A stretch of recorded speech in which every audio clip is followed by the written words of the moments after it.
You wrote the book on special situations investing, enumerating a number of ways to make money from spin-offs, recaps, reorgs, bankruptcies, mergers, and the like.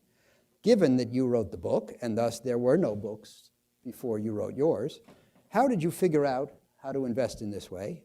How did you figure out what was important and where you could and couldn't make money?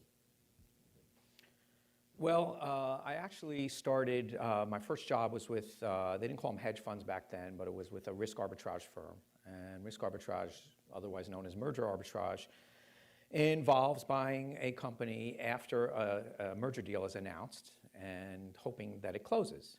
And generally the risk reward in that business is, well, if the merger closes, you make $1, and if it breaks, you lose $10 or $15. And that risk reward wasn't that appealing to me. And so I started looking for other ways to do it. So I looked for mergers that had interesting securities. Coming off, the way they were paying for the merger. I looked for extraordinary events happening within companies, whether recapitalizations or spin-offs or anything where I could get out of the business where I could make $1 and lose 10 or 15. And so I was just looking for things that were a little off the beaten path.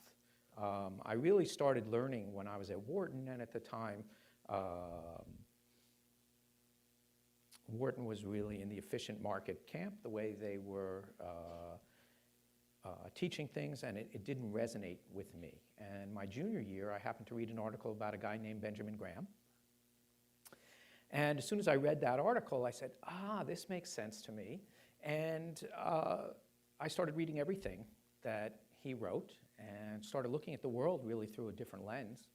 And that lens was not the first job I took, which was risk arbitrage. It was really looking for figuring out what something is worth and paying a lot less, leaving a large margin of safety. And so these special situations gave me that opportunity. I opened up that book, You Can Be a Stock Market Genius, one of the worst titles ever given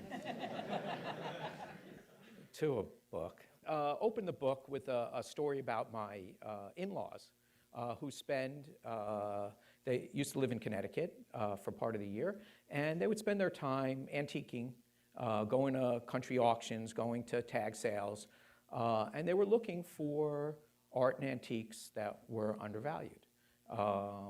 And when they found a painting at a country auction or at a tag sale, the question they asked was, if they saw a painting by an artist and they had seen that that artist had just gone for auction with a similar type painting, similar size, similar genre, whatever it was, and it had sold at auction recently at 2 or 3 times the price that they could buy it for, they would go buy it.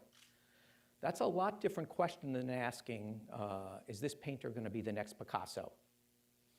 That's a much harder challenge. So I opened the book saying special situation is a little like that. You don't want to be so smart to know who's going to be the next Picasso.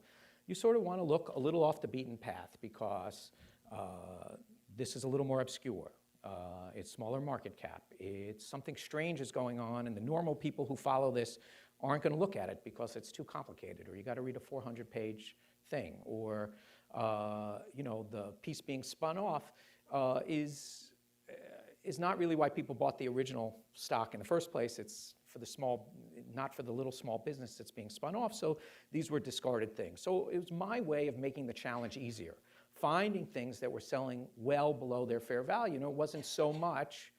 I finished that first chapter of You Can Be a Stock Market Genius with a story about the plumber who comes to your house and bangs on the pipe once and says that'll be $200. Fixes your pipes and says that'll be $200. And you say to the plumber, what do you mean $200? You came here and banged on the pipe once. He says, oh no, that's only $5. It's $195 to know where to bang. So that's how I view special situation investing, just making the challenge easier. And so